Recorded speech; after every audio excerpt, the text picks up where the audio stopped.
কি গো, কোথায় গেলে? এক কাপ চা হবে নাকি?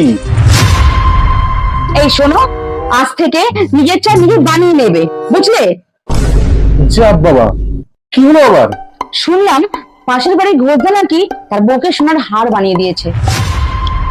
তুমি কালকের মধ্যে আমাকে সোনার হার বানিয়ে দেবে। সোনার হার? বাবা, সে তো অনেক টাকার ব্যাপার গো। ঘোষদার বউকে কত ভালোবাসে, তুমি আমাকে একটু কম ভালোবাসো না?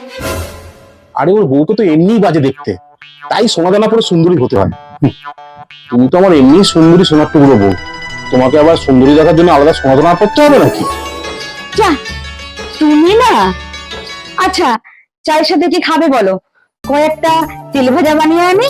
বানাও। আচ্ছা ঠিক আছে, তুমি বসো, আমি এক্ষুনি বানিয়ে আনছি।